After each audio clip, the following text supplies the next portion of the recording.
Bismillahirrahmanirrahim. Assalamualaikum warahmatullahi wabarakatuh. Jumpa lagi dengan saya di Abil Maiwa Channel.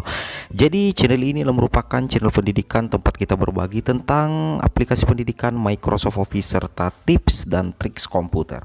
Jadi pada video informasi pada hari ini teman-teman, kembali lagi saya akan membawakan sebuah video yang berjudul tentang regulasi daripada seleksi P3K tahun 2021. Jadi di sini informasi ini saya ambil langsung dari penjelasan dari Bapak Praptono selaku Direktur Pendidikan Profesi dan Pembinaan Guru dan Tenaga Kependidikan. Menurut informasi dari beliau di sebuah video yang saya unggah di kanal YouTube ini, beliau menjelaskan bahwa untuk regulasi pelaksanaan guru P3K tahun 2021,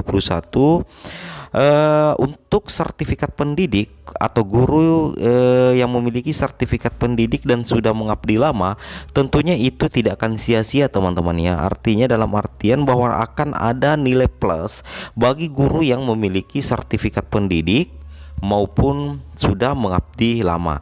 Namun perlu teman-teman pahami bahwa meskipun ada semacam nilai plus untuk pemilik sertifikat pendidik dan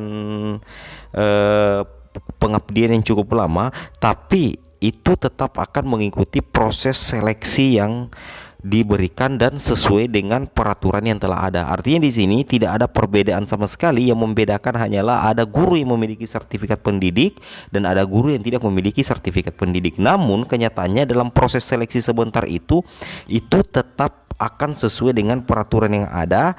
Cuman ada istilah nilai plus ya. Nilai plus bagi yang memiliki sertifikat pendidik dan sudah mengabdi cukup lama. Nah, untuk lebih jelasnya agar apa yang saya bilang ini tidak salah-salah teman-teman, kita dengarkan langsung penjelasan dari Bapak Praptono selaku Direktur Pendidikan Profesi dan Pembinaan Guru dan Tenaga Kependidikan.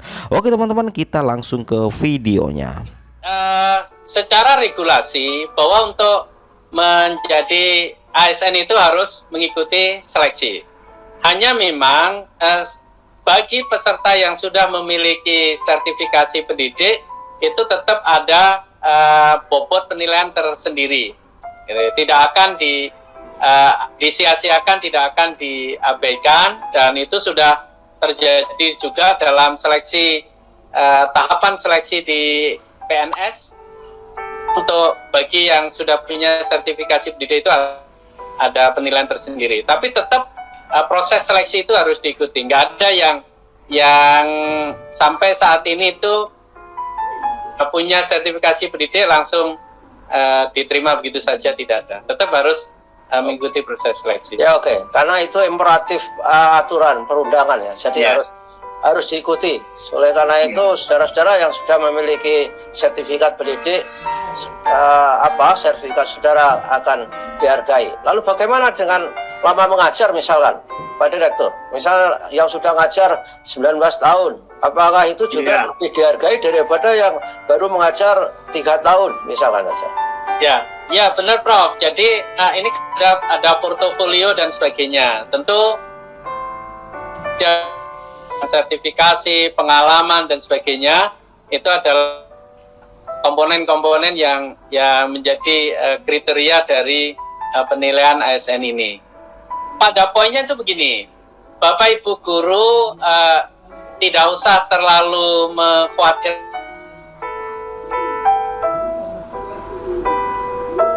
Kita adalah bagaimana kita menyiapkan diri kita agar punya kompetensi, punya kemampuan, dan kalau kita yakin dengan kompetensi dan kemampuan kita, maka insya Allah seleksi ini hanya merupakan sebuah proses yang harus kita ikuti, dan pada akhirnya kuota formasi yang kita siapkan ini kan sangat banyak, sangat besar, sehingga peluang kelulusannya saya yakin juga pasti akan sangat tinggi.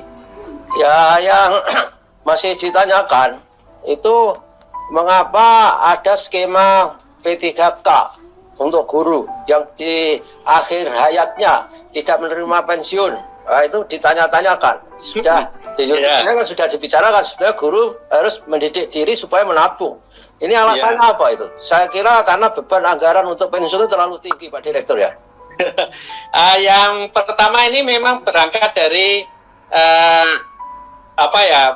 amanat Undang-Undang Nomor 5 Tahun 2014 tentang yang 3K itu memungkinkan untuk dilakukan. Kemudian yang kedua, ada Perpres yang mengatakan bahwa untuk menjadi PNS ini kan ada batasan usia, yaitu 35 tahun. Padahal posisi guru honorer kita ini kan ratusan ribu guru-guru kita itu sudah berada di usia di atas 35 tahun. Nah, sehingga memang skenario untuk pengangkatan ASN dengan tipe P3K ini adalah yang pertama untuk memenuhi kebutuhan guru bertipe ASN tanpa kita harus melanggar undang-undang yang ada. Yang kedua bahwa perekrutan honorer menjadi P3K ini tidak akan meniadakan rekrutmen untuk PNS. Hanya pada tahun 2021 ini formasi yang disediakan ini adalah untuk P3K. Nanti para guru honorer yang usianya di bawah 35 tahun dan kemudian lolos atau terekrut menjadi ASN dengan tipe P3K ini tidak akan hilang kesempatannya kalau rekrutmen PNS dilakukan, Prof. Oh, iya. Jadi kalau saya misalkan usia 30 tahun, di dalam skema ini saya lolos menjadi P3K. Kemudian tahun 2022 ada skema perekrutan PNS, maka saya kan seleksi guru dengan kategori tidak akan membatasi. Kecuali kalau saya usianya sudah di atas 35 tahun. Nah, itu kan secara otomatis menurut regulasi tidak bisa menjadi atau mendaftar untuk menjadi PNS. Gitu. Oke. Penjelasan Pak Direktur. Jadi para guru yang cemas terhadap pensiun, bagi yang sudah daftar dan diterima nanti bisa daftar lagi sebagai PNS ketika usianya memenuhi syarat. Karena P3K ini terutama memang didesain oleh undang-undang untuk mengakomodasi orang-orang yang sudah usianya itu mendekati pensiun sebetulnya. Sekitar 38, 39. 39 boleh enggak masih daftar di sini?